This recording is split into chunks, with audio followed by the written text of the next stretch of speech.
Информирањето за законот за јазиците не е регулирано системски. Вака покажуваат резултатите од спроведената анализа, перцепции и искуства на раководители и службеници од државната администрација за имплементација на законот за употреба на јазиците од 2008 година во државните институции. Половина од испитаните вработени во институциите никогаш немале искуство со барање и предмети на јазик различен од македонскиот. Според Беса Арифи, анализата првпат нуди податоци кои го покажуваат нивото на имплементација на овој закон. Ова анализа за прв пат нуди допирливи податоци кои што јасно покажуваат и мерливи податоци кои што јасно покажуваат за нивото на имплементирањето на овој јазик до сега во државните институции во кои е спроведено истражувањето. И таквиот начин на спроведувањето остава многу да се работи понатаму, бидејќи едноставно е речиси целосно незадоволително нивото во кое што овој закон се имплементирал во пракса.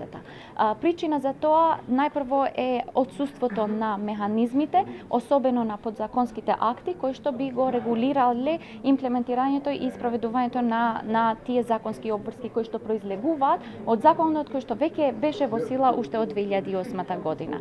Според претседателката на Сдруженијето заеднички вредности Разија Јонузи, посочи дека конференцијата има за цел да се унапреди спроведувањето на законот.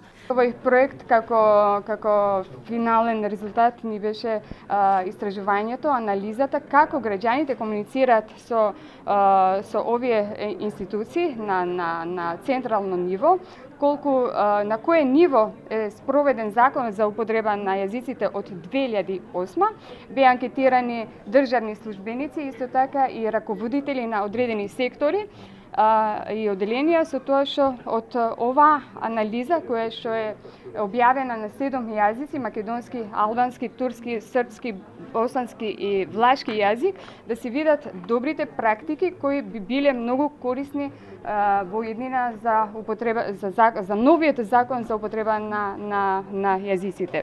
Законот за употреба на јазиците беше донесен на 15 јануари од парламентарното мнозинство во отсуство на опозицијата. Председателот на државата Ѓорги Иванов не го потпиша указот за неговото прогласување, туку го врати назад во собранието. Тој предупреди дека законот може да предизвика опасност за уставното редефинирање и загрозување на унитарноста, суверенитетот и територијалниот интегритет на државата. Законот повторно ќе се најде пред пратениците на 29 јануари. Пратениците на ВМРО ДПМН најавија дека ќе се вратат во собранието и со амандмани ќе го подобруваат законот за јазици.